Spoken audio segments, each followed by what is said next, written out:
কালকের 120 Real income করার পরে আমার কাছে আছে 100 রিয়াল। আসসালামু আলাইকুম, আমি করতেছি 365 ডে চ্যালেঞ্জ। এর ভিতরে আমাকে করতে হবে নতুন একটা ঘর এবং 100K ফলোয়ার। আর এই চ্যালেঞ্জ কমপ্লিট করতে আমার সবচাইতে বেশি দরকার আল্লাহর রহমত ও আপনাদের ভালোবাসা। আপনাদের এক একটা কমেন্ট আমার জন্য এক এক দিন এগিয়ে দিবে আমার চ্যালেঞ্জ কমপ্লিট করতে।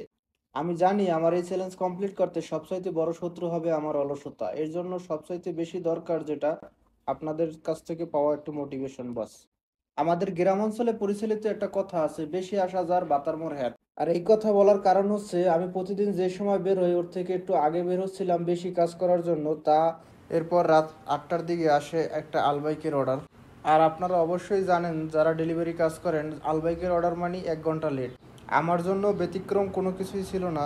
প্রায় 40 মিনিট পর আমি অর্ডারটি পাই। অর্ডারটি পাওয়ার পরে কাস্টমার লোকেশন মতো যাওয়ার পরে প্রায় 40 মিনিটের মতো কাস্টমার লোকেশনে গোল গোল আমাকে ঘুমাচ্ছিল। ঘুমাবার পরে আমাকে কাস্টমার লোকেশন দেয় হোয়াটসঅ্যাপের ভিতরে, যেটা জেদ্দার। এখন যাই হোক, নিজের রাখ নিজের কাছে রাখি এবং অর্ডারটি ক্যান্সেল করার পরেই আবার সেকেন্ড অর্ডার আসে 24 কিলোমিটার দূর। এত লম্বা অর্ডার দেওয়ার পরে ঘড়ির দিকে তাকায় দেখি সময় বেজে গেছে রাত্রির 12টা। তো আর কাজ করার সময় ছিল না। এরপর বাসায় ফিরে ক্যান্সেল হওয়া অর্ডারটি খাই এবং আজকের ইনকাম হচ্ছে 107 রিয়াল এবং খরচ হচ্ছে 15 রিয়াল। আর মোট হচ্ছে কালকের 100 এবং আজকের 92 রিয়াল, মোট 192 রিয়াল।